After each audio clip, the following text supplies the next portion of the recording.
Hello बच्चों, कैसे हैं आप सब। मैं प्रोफेसर कबीर मिर्जा कोठारी कॉलेज के स्टडी चैनल में आपका स्वागत करता हूं। जैसा कि आप सभी जानते हैं, कोठारी कॉलेज आपके लिए लेकर आया है class 12th MP board and CBSE 2026 में आने वाले संभावित क्वेश्चंस का सॉल्यूशन।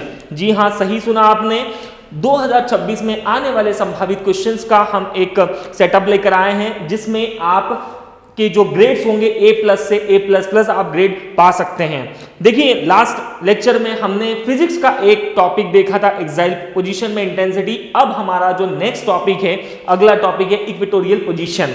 चलिए, या मैं हिंदी में कहूं तो निरक्षीय स्थिति। चलिए शुरुआत करते हैं आज का हमारा टॉपिक। तो हमारा टॉपिक है electric field intensity due to on electric dipole in the equatorial position. ठीक है, जैसे suppose for example last time हमने एक्साइल पोजीशन की बात करी थी। चले शुरुआत करते हैं। सपोज फॉर एग्जांपल हमने माना कि यहां पर एक पॉइंट क्या है, ए है। ठीक है, इसके ऊपर हमने -q चार्ज दिया एज इट इज। इसी से 2l डिस्टेंस पर कोई पॉइंट डी दिया जिसको हमने +q चार्ज दिया। क्लियर है? क्लियर। चलिए, यहां से यहां तक की डिस्टेंस होगी। एक्साइल पोजीशन में हमने क्या किया था, हमने ये किया था कि इसी के सामने कंसीडर यहां पर कोई पॉइंट P कंसीडर किया था या नहीं किया था? किया था, यस। लेकिन अब हम बात कर रहे हैं इक्वेटोरियल पोजीशन की। तो अब हम क्या करेंगे, यहां पर इसके जस्ट ऊपर हमने एक पॉइंट P कंसीडर करेंगे।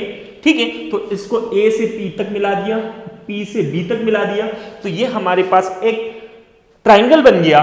ठीक है, तो यहां से कितने डिस्टेंस पर है, ये r डिस्टेंस पर है।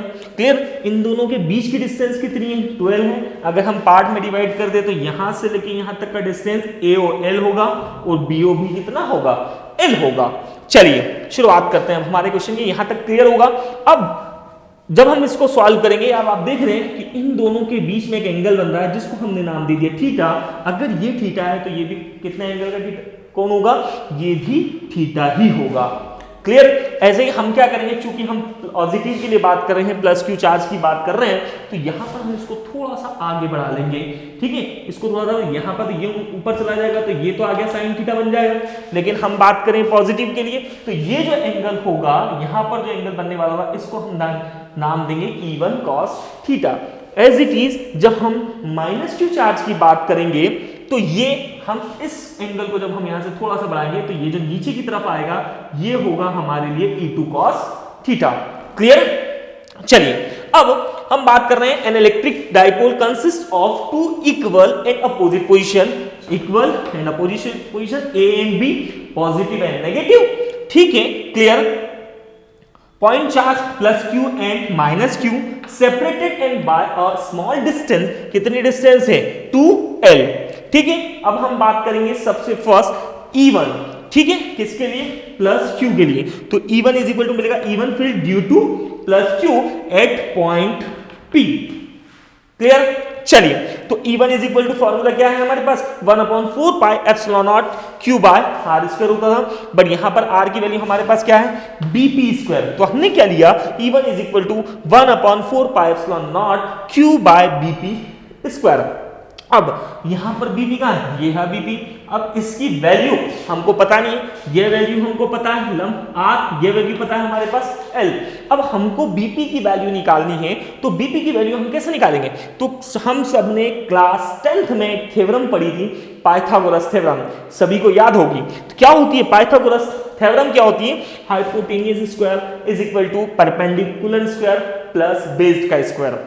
ठीक है, या अगर मैं हिंदी में कहूं तो कर्ण का वर्ग इज इक्वल टू लंब का वर्ग प्लस आधार का वर्ग। तो हम इसमें जब वैल्यू पुट करेंगे, तो कर्ण हमारे पास क्या है, बीपी, तो बीपी स्क्वायर, लंब क्या है, OP, OP square, plus base क्या है, आधार क्या है, ओबी, तो ये हो गया ओबी स्क्वायर। इन सबकी वैल्यू पता है, तो बीपी तो एज इट इज होगा, ओपी, ओपी कितना आर, ये हो गया आर स्क्वायर, OB ये कितना है, L, ये हो गया L स्क्वायर। ठीक है, जब ये स्क्वायर उधर जाके कन्वर्ट होगा, तो स्क्वायर उधर कन्वर्ट होने के बाद क्या हो जाता है, रूट हो जाता है। तो BP इज इक्वल टू हमको क्या मिला, √r² plus L square. Clear है? या तो आप सीधा बीपी स्क्वायर की वैल्यू भी R square plus L square directly रख सकते हैं। चलिए तो हम इस इक्वेशन में बीपी की वैल्यू रखेंगे, तो बीपी की वैल्यू रखेंगे तो ये होगा E1 is equal to 1/4 pi epsilon naught Q by under root R square plus L square का होल स्क्वायर। अब ये स्क्वायर से रूट क्या होगा, कैंसिल हो जाएगा। क्यों? क्योंकि जो रूट होता है वो रूट की वैल्यू होती है 1/2, तो 1/2 से का स्क्वायर का जब हम करेंगे तो वो 2 से 2 क्या हो जाएगा, कैंसिल हो जाएगा। और हमको जो E1 की जो वैल्यू मिलेगी वो मिलेगी 1/4 pi epsilon naught Q by R square plus L square. Clear है? इसको हम दे देंगे इक्वेशन नंबर फर्स्ट। ठीक है, चलिए अब इक्वेशन फर्स्ट, ये तो किसके लिए बात होगी, प्लस क्यू चार्ज के लिए। अब हम सेम किसके लिए बात करेंगे, माइनस क्यू चार्ज के लिए। तो E2 field due to minus Q at point P, तो E2 के लिए हमारे पास कंडीशन क्या होगी, 1/4 pi epsilon naught Q by, यहां पर BP स्क्वायर था, अब यहां क्या हो जाएगा AP स्क्वायर। ठीक है, अब अकॉर्डिंग टू दिस डायग्राम जब हम इस चित्र के अंदर बात करेंगे तो AP इज इक्वल टू क्या होगा, BP होगा, और BP की वैल्यू हमको पता है under root R square plus L square है। ठीक है, क्लियर? तो ये वैल्यू उठा के कहां रखेंगे, हम यहां रख देते हैं। क्या होगा, E2 is equal to 1/4 pi epsilon naught Q by under root R square plus L square का होल स्क्वायर। तो ये स्क्वायर से ये रूट कैंसिल, मैंने बताया था क्यों, क्योंकि रूट की वैल्यू 1/2 होती है। चलिए तो हमको E2 की वैल्यू मिलेगी 1/4 pi epsilon naught Q by R square plus L square. अब हमको E1 की वैल्यू पता है, E2 की वैल्यू पता है। अब हम क्या करेंगे, रिजल्ट निकालेंगे, मतलब E की टोटल वैल्यू, हम इस E की वैल्यू निकालेंगे। तो E बराबर क्या होता है, ये होता है E1 cos theta plus E2 cos theta. क्यों E1 प्लस cos थीटा, क्योंकि एक्साइट पोजीशन में क्या था, E1 प्लस E2 था। बट यहां पर जब हम बात करते हैं निरक्षीय स्थिति की बात करें, इक्वेटोरियल पोजीशन की बात कर रहे हैं, तो यहां पर ये एंगल बन रहा है जिसके कारण यहां पर क्या आ जाता है, cos थीटा आ जाता है। तो हमारे पास क्या मिला, E is equal to E1 cos theta plus E2 cos theta. Clear? अब हमारे पास E1 की वैल्यू है और E2 की वैल्यू है। क्लियर? तो E1 की वैल्यू रखें, E is equal to E1 की वैल्यू क्या है हमारे पास, ये रही E1 की value 1/4 pi epsilon naught Q by R square plus L square. तो रखें 1/4 pi epsilon naught Q by R square plus L square, और cos थीटा तो ये cos थीटा प्लस प्लस ये तो प्लस, फिर E2 cos थीटा, E2 की value हमने निकाली 1/4 pi epsilon naught Q by R square plus L square. तो हमने रखा 1/4 pi epsilon naught Q by R square plus L square cos theta. अब देखें दोनों इधर, इन दोनों में कॉमन क्या आ रहा है, 1/4 pi epsilon naught Q by R square plus L square, यहां भी है और यहां भी है, तो इन दोनों में से हम एक इसको कॉमन ले लेते हैं। जब हम इसको कॉमन लेंगे तो हमारे पास मिलेगा E is equal to 1/4 pi epsilon naught Q by R square plus L square. Clear? अंदर क्या बचेगा, यहाँ का cos थीटा प्लस यहाँ का cos थीटा, तो ये cos theta plus cos theta कितना होगा, 2 cos थीटा होगा। तो हमने लिख दिया E is equal to 1/4 pi epsilon naught Q by R square plus L square 2 cos theta. अब यहां आ गया हमारे पास एक बड़ी समस्या cos थीटा। अब cos थीटा की वैल्यू निकालते हैं, तो ये एंगल सपोज थीटा है, जब ये थीटा है तो ये भी थीटा, ये हमने क्या है cos थीटा की वैल्यू निकालेंगे। तो ये एंगल के अकॉर्डिंग हमने cos थीटा की वैल्यू निकाल लेते हैं। तो cos theta is equal to क्या होता है, बेस्ड अपॉन परपेंडिकुलर। तो वैल्यू क्या मिलेगी, बेस की वैल्यू क्या है, L है, और परपेंडिकुलर इसकी वैल्यू हमने क्या निकाला, R plus under root R square plus L square. ये वाले एंगल्स की बात कर रहे हैं हम। ठीक है, तो ये आ गया आपके पास under root R square plus L square. तो हमको वैल्यू क्या मिली cos थीटा की, L by under root R square plus L square. अब ये वैल्यू उठा के हम कहां रखेंगे, इस इक्वेशन में रख देते हैं। तो क्या होगा, E is equal to 1/4 pi epsilon naught Q by R square plus L square into 2, तो 2 तो एज इट इज रहेगा। अब इसकी जगह क्या आ गया, cos थीटा की जगह L by under root R square plus L square, तो ये रखा L by under root R square plus L square. चलिए अब ऊपर तो समझ में आ रहा है, ये क्या हो जाएगा, E is equal to 1/4 pi epsilon naught as it is, ये हो जाएगा 2QL, ये रख दिया मैंने 2QL। अब यहां पर है R square plus L square into under root R square plus L square.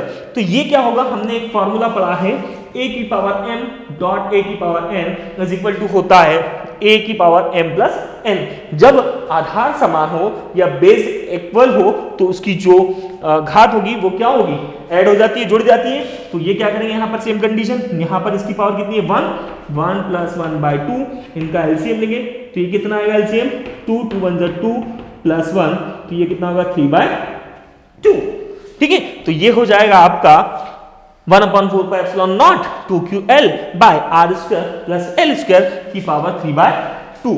अब हमको पता है, क्या पता है कि 2ql इज इक्वल टू क्या होता है, p होता है। तो हम इसकी जगह पर क्या रख देंगे, p रख देंगे। तो ये हो जाएगा हमारे पास e is equal to 1/4πε0 p by p by r square plus l square की पावर 3/2। क्लियर है। अब हम ये मान लेते हैं कि जो L है, L की जो वैल्यू है वो R के कंपैरिजन में बहुत छोटी है, तो हम L की वैल्यू क्या कंसीडर करते हैं, 0 कर लेंगे। तो 0 कर लेंगे तो यहां पर तो L हो गया 0, तो हमारे पास क्या बचेगा, ये मिलेगा 1/4πε0 p बाय r स्क्वायर की पावर 3/2। ये स्क्वायर से ये 2 कैंसिल हो गया, हमारे पास क्या बचा, is equal to 1/4πε0 p by r cube.